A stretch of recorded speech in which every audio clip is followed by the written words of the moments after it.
ఒక ఐఏఎస్ అధికారిగా నేను ఉన్నానంటే ప్రభుత్వం పెట్టిన విద్య వల్లనే అన్నారు రోణంకి గోపాలకృష్ణ.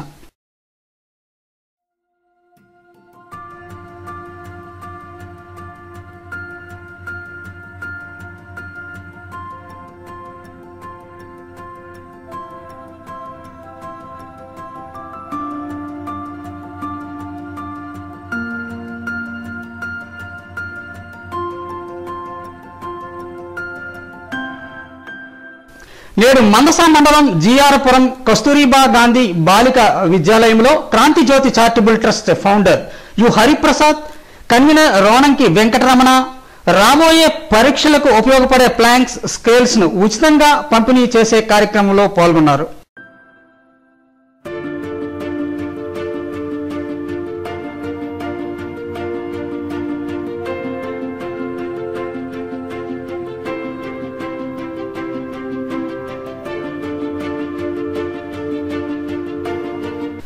రోణంకి గోపాలకృష్ణ ప్రసంగం పిల్లల్ని ఆకట్టుకుంది.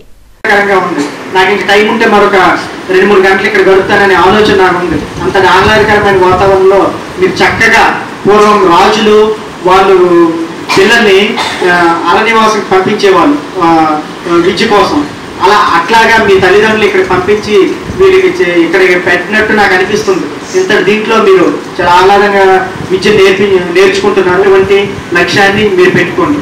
కేవలం చదువు గురించే నేను మాట్లాడట్లేదు. చదువు నేను బాగా చదువుతున్నాను సార్ అంటే ఒక ఐఏఎస్ ఆఫీసర్ ఏదో మంచి లక్ష్యం పెట్టుకోండి. నేను బాగా గేమ్స్ ఆడుతున్నానంటే ఈరోజు గేమ్స్ ఆడినా సరే మంచి అంతర్జాతీయ స్థాయిలో మంచి గుర్తింపు తెచ్చారు, ఎస్పెషల్లీ మన ఆంధ్రప్రదేశ్ నుంచి, మన తెలుగు రాష్ట్రాల నుంచి. సో అలా టార్గెట్ పెట్టుకోండి. ఒక అమ్మాయి మంచి సంగీతం మంచి ఇది వస్తే ఆమె ఆ టార్గెట్ పెట్టుకోవచ్చు. లేదంటే బొమ్మలు గీయడం వస్తే దాంట్లో అవిశ్రాంతమైనటువంటి కృషి చేయొచ్చు, మంచి స్థాయికి వెళ్ళొచ్చు. మీకు నచ్చిన రంగం ఏదైతే ఉందో అది మీ హ్యాబిట్ అంటూ ఇప్పుడే మీరు డెవలప్ చేసుకోవాలి. ఎందుకంటే నేను కడపలో ఇప్పుడు అసిస్టెంట్ కలెక్టర్గా ఉన్నాను. అక్కడ మేము ఏ ప్రోగ్రామ్, గవర్నమెంట్ ప్రోగ్రామ్స్ ఏమైనా అయినా అండి అక్కడ ఈ కేజీబీవీ పిల్లలు చక్కగా చాలా చక్కగా చేస్తారు. నృత్య ప్రదర్శన కానివ్వండి, సాంగ్స్ కానివ్వండి, చాలా ఆశ్చర్యంగా ఉంటారండి. చాలా డిసిప్లైనెడ్గా, చాలా దీనిగా ఉంటూ చాలా చక్కని కార్యక్రమాలు చేస్తుంటారు.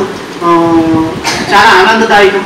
మరి అట్లాగే మీరు కూడా అలాంటి కార్యక్రమాలు, ఎందుకంటే పాఠశాలలోనే అవన్నీ డెవలప్ అవుతాయి, మనకు తెలియకుండానే అవన్నీ డెవలప్ అవుతాయి.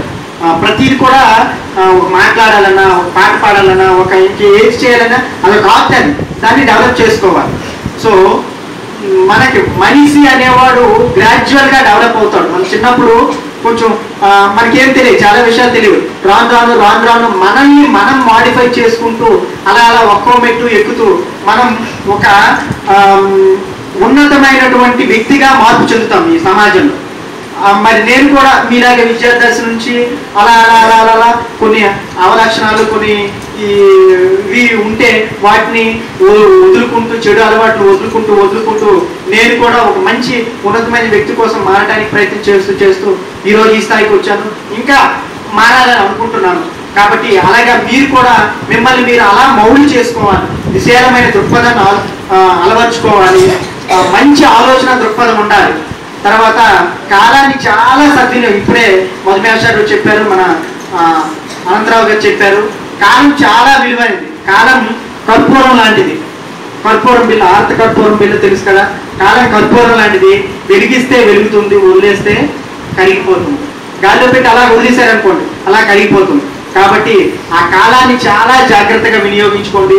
Every second it's important, every millisecond కూడా చాలా ఇంపార్టెంట్. వచ్చేసి వేదిక మీద ఉన్నటువంటి మీ ఎస్ఓ మేడం గారికి, మిగతా మన జస్ట్ డూ ఇట్ బృందమైనటువంటి వెంకటేష్ గారికి, మిగతా అందరికీ పేరున ఈరోజు నేను ఒక ఐఏఎస్ అధికారిగా మీ ముందు ఉన్నానంటే దానికి కారణం ప్రభుత్వం పెట్టిన విద్య, ప్రభుత్వం సమకూర్చిన విద్య వల్లే నేను ఈరోజు ముందున్నాను. కాబట్టి ఆ ప్రభుత్వ విద్యని, ఆ ప్రభుత్వ స్కూళ్ళని బలోపేతం చేయాలనే ఉద్దేశంతో ప్రభుత్వ స్కూల్లో చదివే పిల్లలు ఏ రంగంలో ఏ రకంగానూ చిన్న చూపు గురి కాకూడదు. వాళ్ళు అద్భుతాలు సృష్టిస్తారు. వాళ్ళ చేయూతను అందిస్తే మన భూమండలాన్ని అధిగమించి శుక్రగ్రహం మీదకైనా ప్రయాణించగలిగే సత్తా వాళ్ళకు ఉంది. దానికి అనేక ఉదాహరణలు ఉన్నాయి అంటూ వాళ్ళలో ఒక స్ఫూర్తిని నింపాలనే ఉద్దేశంతో మా జస్ట్ డూ ఇట్ బృందం మరియు ఈ చారిటబుల్ ట్రస్ట్ వారి ఆధ్వర్యంలో ఈ కార్యక్రమం ఏర్పాటు చేయడానికి పిలువగానే మరి గొప్పటి కార్యక్రమానికి రావడం జరిగింది. ముఖ్యంగా అంటే ఎలాంటి పిల్లలు వస్తారో మరి మీ ఎస్ఓ మేడం గారికి మీకు అందరికీ తెలుసు. అత్యంత దారిద్ర్య రేఖగా దిగువన ఉన్నటువంటి అత్యంత వెనుకబడినటువంటి విద్యలో సగం మానేసినటువంటి మహిళలకి, స్త్రీల కోసం, బాలికల కోసం ప్రభుత్వం వారు ఈ పాఠశాలని పెట్టడం జరిగింది. అందులో అనాథ అయిన పిల్లలు, మధ్యలోనే బడి మానేసిన పిల్లలు, తర్వాత తండ్రి లేని పిల్లలు, ఇలాంటి పిల్లలు ఇక్కడ ఉన్నారని నేను అనుకుంటున్నాను ఈ 5 నాట్ రాంగ్. సో మరి అలాంటి ఆడపిల్లలందరికీ ఇంతటి ఇప్పుడే భోజనం చేశాను ఆయన కూడా ప్రత్యేక కృతజ్ఞతలు. ఎందుకంటే అన్నదాత సుఖీభవ, ఆ పట్టిన అన్నం కోసమే చాలా అదృష్టవంతమైన ఈ రోజులో నేటి ఆధునిక ప్రపంచంలో ఏ రంగంలోనూ తక్కువ కాదు పురుషులతో పోల్చుకుంటే. ఇన్ఫ్యాక్ట్ సివిల్ సర్వీస్ ఎగ్జామినేషన్లో కూడా లాస్ట్ 3 years చూసుకుంటే, రిజల్ట్స్ చూసుకుంటే ఐఏఎస్లో మొదటి ర్యాంకు, నాకు 3వ ర్యాంక్ అయితే మొదటి ర్యాంకు వరుస 3 సంవత్సరాలు కూడా ఒక మహిళకే రావడం జరిగింది. ఫస్ట్ 2015లో ఇరా సింగాల్, 2016లో టీనా దబి, 2017 మా బ్యాచ్లో నందిని. ఈ ముగ్గురు కూడా మహిళలే.